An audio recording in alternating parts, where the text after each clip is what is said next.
Exodus chapter 22. If a man steals an ox or a sheep and slaughters it or sells it, he must pay back 5 head of cattle for the ox and 4 sheep for the sheep.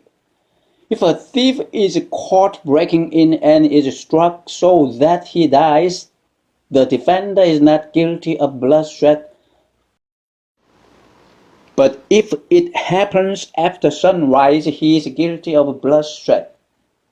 A thief must certainly make restitution, but if he has nothing, he must be sold to pay for his theft. If the stolen animal is found alive in his possession, whether ox or donkey or sheep, he must pay back double.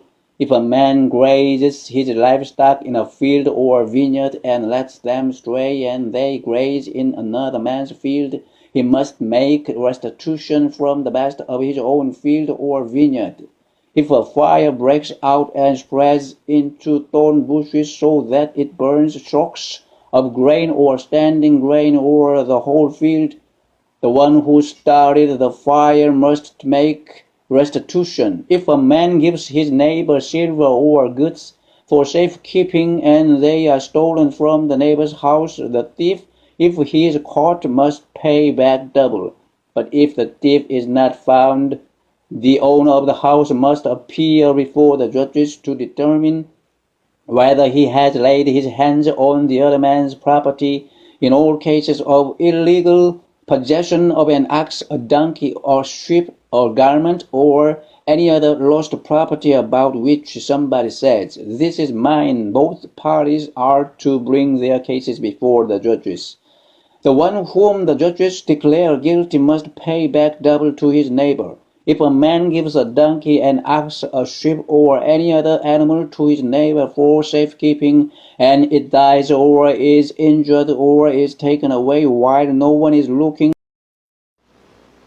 the issue between them will be settled by the taking of an oath before the Lord that the neighbor did not lay hands on the other person's property. The owner is to accept this and no restitution is required. But if the animal was stolen from the neighbor, he must make restitution to the owner. If it was torn to pieces by a wild animal, he shall bring in the remains as evidence, and he will not be required to pay for the torn animal. If a man borrows an animal from his neighbor and it is injured or dies while the owner is not present, he must make restitution. But if the owner is with the animal, the borrower will not have to pay. If the animal was hired, the money paid for the hire covers the loss. If a man seduces a virgin who is not pledged to be married and sleeps with her, he must pay the bride price, and she shall be his wife. If her father absolutely refuses to give her to him, he must still pay the bride price for virgins. Do not allow a sorceress to live. Anyone who has sexual relations with an animal must be put to death. Whoever sacrifices to any god other than the Lord must be destroyed. Do not mistreat an alien or oppress him, for you were aliens in Egypt. Do not take advantage of a widow or an orphan.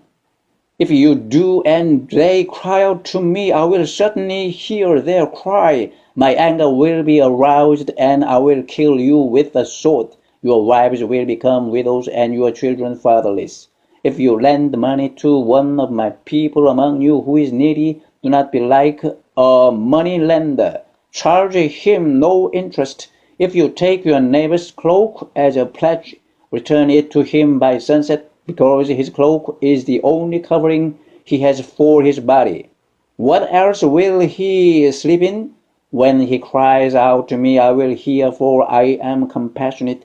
Do not blaspheme God or curse the ruler of your people. Do not hold back offerings from your granaries or your vats. You must give me the firstborn of your sons. Do the same with your cattle and your sheep. Let them stay with their mothers for 7 days, but give them to me on the 8th day.